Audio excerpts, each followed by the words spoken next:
Greetings guys, welcome back to my channel. My name is Monette and this is my channel, Evolve with Monette.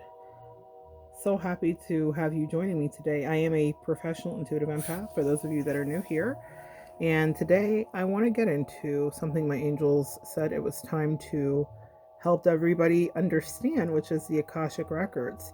We're going to do an intro to the Akashic Records, and in the description box below or on my channel, you can find your sign's Akashic record for this year. What are the lessons from your Akashic record that you will be working on? So there will be an individual reading for each sign. But first, I thought for those of you that have heard about this but aren't really familiar or have never heard about this, that it would be very appropriate to just do a little 101 on Akashic records. So the thing that we need to understand is that with the Akashic records, there are many fields of energy and information, and it really essentially just contains all of the wisdom. Now, it's talked about in many ways in various books, great spiritual books, regarding essentially a book of life. Every spiritual book or every great spiritual practice has an idea of this thing, and the reason that the idea is there is because it's essentially ancient wisdom that's downloaded and passed down. Now I'll get into the origins and what the real thoughts are and how Edgar Cayce's involved in the rest as we continue with this session, but it's going to be important for you to understand that this is a universal idea of a thing, and it's esoteric and it may be a little far out there, but if you're ready to access it and understand how to greatly utilize the wisdom, and essentially it's a handbook and a bit of a tool that can help you out of some of your problems or stuck patterns or family pathologies, because we all have lessons we sign up to do, and the Akashic Records has to do with that. So if you're dealing with any technical, scientific, and creative knowledge, this essentially is related to the Akashic Records. So in terms of both your individual history and all the truths of the universe, every energetic vibration of thought and experience is held in your Akashic records. These records include your past lives and all of your future potential, as well as unending information about the workings of our entire universe, guys.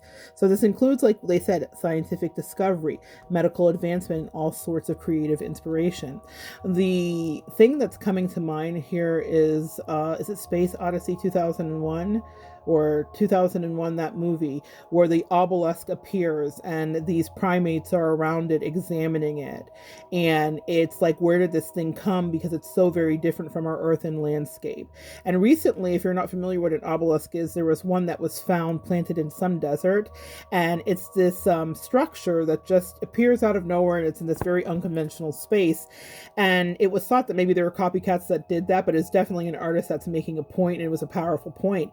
But the ability to have technology and to make the leaps and jumps that we've done throughout the many years that we've all as humans incarnated, from plumbing to electricity to cars, these ideas are downloaded and gifted from a divine space. That's the idea, and that's what your Akashic records are about, is unlocking the divine space and gifting. So the car you drive was essentially a gift from some downloaded thing that evolved and evolved and evolved until it got to this place.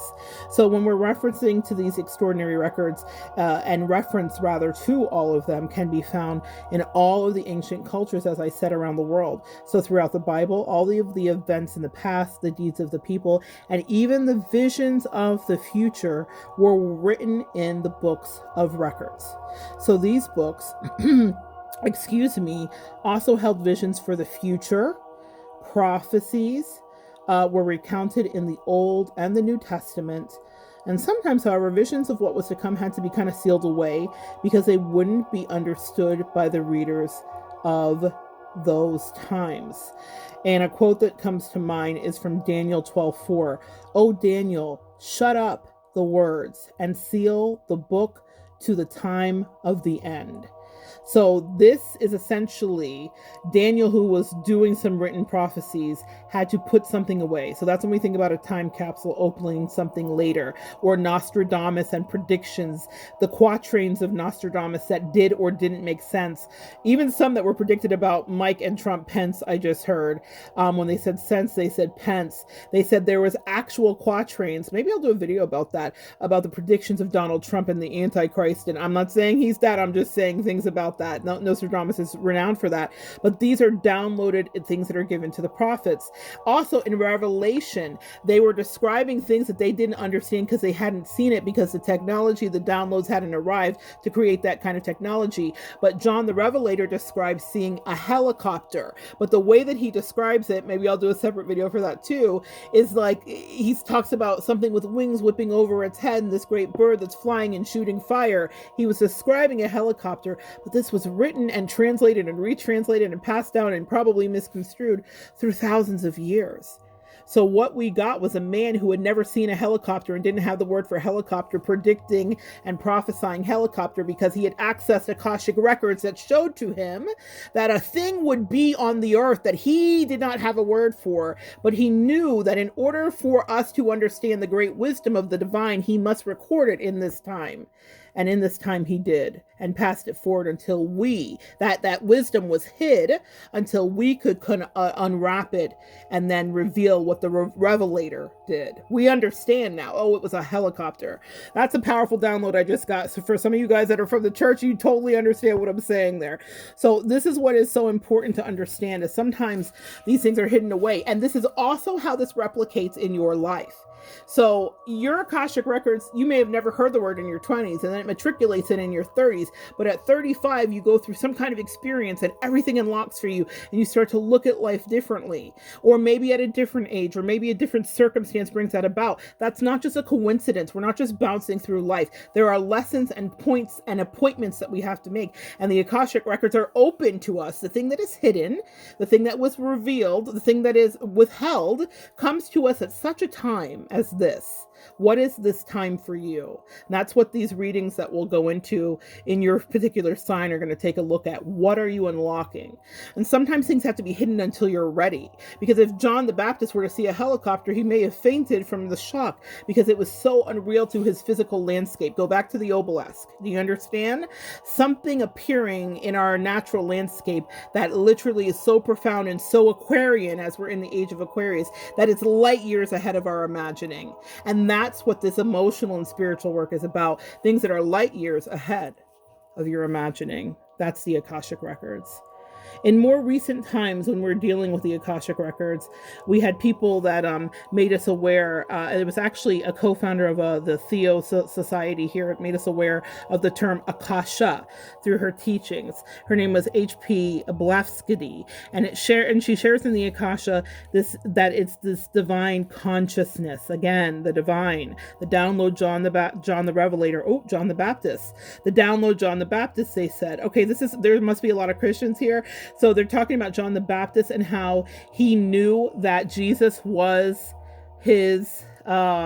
Jesus not only was the Son of Man, but he knew what his role was. John the Baptist was a prophet as well, and he told of someone coming, and he preached in the desert. He's the one that ate the locust, right? God will restore the years that the locusts have eaten. Your Akashic records, my friends, my sweet divine feminines, my empaths, my light workers, is about helping you recover too, for some of you, or helping you transit through times that maybe don't seem to make sense to you. It's also about helping you get to a better place in life. God will restore the years that the locusts have eaten relates to the energy of feeling like maybe a part of yourself has been invested into something, or a part of a chapter is closing and you're moving forward, and maybe you're wondering what's coming to you. This is a side prophecy. For someone here, there's reassurance that you're going to have an incredible situation, an incredible outcome, an incredible turnaround, an incredible comeback. But this is also important to understand your Akashic records, because we can accelerate that. A lot of us live letting life happen to us. The Akashic record says life is happening. Read the handbook and let's get through it faster. It's the difference between watching your husband or your dad or your brother or your uncle assemble something with or without the directions. The Akashic records are the directions. And don't we, as divine feminine, any feminine energy, whether you're a man or a woman, watch the masculine energies try to bump their head against the wall because they'll just figure it out? Get smarter, divine feminines. That's what this life is about. Read the damn instructions. Read the bloody book. This is going to help. So let's get back into it. So it's about about our divine consciousness. It's the source of all energy in life.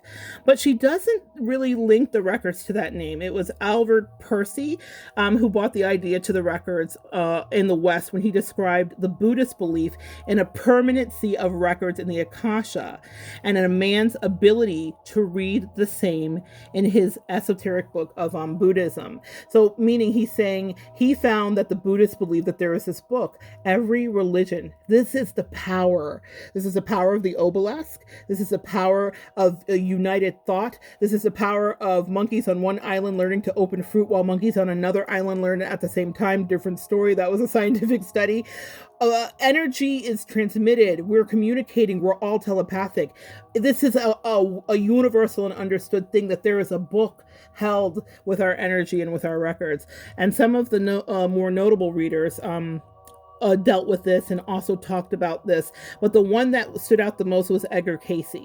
And he was known as the sleeping prophet. So Edgar Cayce, for those of you that don't know, got most of his downloads in the dream state, which is a fantastic thing that you can cultivate. Your dream state is not just relegated for accidental things that happen. You have as much power to control your dream state as you do your waking, even if it doesn't feel like it. Just because it's subconscious, we think it's more out of our hands. You can direct your dreams. I will make a video about that. They said, my angels were like, here, are you writing down the notes? I am. Anyway, the point is, he got his messages in his dream state. They said, get back to work. guys, I'm going. All right. So they said, essentially, while in a deep trance, Cayce accessed the Akashic records for the thousands of readings he did for people who sought his assistance. He used it for information regarding diagnosis and the treatment of any physical malady, as well as for assessing specific past life experiences that were still problematic in the present lives of the supplicants or the clients or the you, divine feminine, in your present life. He used the Akashic records to diagnose, to release, to heal, to transmute, to change, to evolve his clients. You do not need to go to a world-renowned psychic like Edgar Cayce to access the Akashic records. You just need to understand that they are there for you to access and trust in the wisdom. The readings that I do will be channeled. I will probably pick a card and channel what you are supposed to hear, because I believe that I want to stay as pure as I can. I will be using some Akashic record cards, so they will be also channeled by the person who created and was dictated to get that work out, like John the Revelator. Sometimes we create a thing not understanding the way that it might affect many around us, and that's what our Akashic records are about. If he, who was world-renowned, studied, tested, and approved, found a way to change our lives, we can do it. And we can do it because before there was Edgar Cayce, there was the Buddha, there was Jesus, there was Muhammad, there was Allah. Whatever deity, whatever energy, whatever higher self you ascribe or subscribe to has access in this for you. These Akashic records help you to undo some of the things that were done to you, and it helps you to understand why they were done. This is powerful healing energy, and some games and some fun. You know, with the spiritual work, we get bogged down. We think that everything has to be, what I'm hearing is a frown, and it doesn't. It's not all just always deep. There's a better life for you to live. There's more to see. There's more to do. There's happiness. That's in your Akashic records too. I think we forget it's not all just like this, like slog through the mud. But in order to get into that, you have to access this and release the doubt. Because there's a thing I'm hearing for some of you listening, like, well, what is this all about? But there's a thing with releasing the doubt. What they want you to do is to say, just because it doesn't make sense to you doesn't mean that it's not still working for you. That's spirituality. That's faith. You're not thinking about how your lungs expand, but yet you're intaking breath and surviving. There's something above us that keeps us thriving. This is the thing we're going to dive into. What Cayce believed is that while the Hall of Records exist in the etheric, the esoteric, the actual records were saved in some form, he believed, around 10,000 BC, just before Atlantis, the underwater planet of Atlantis was destroyed, or underwater town, city of Atlantis. According to Casey, there were 3 locations, guys, of the records.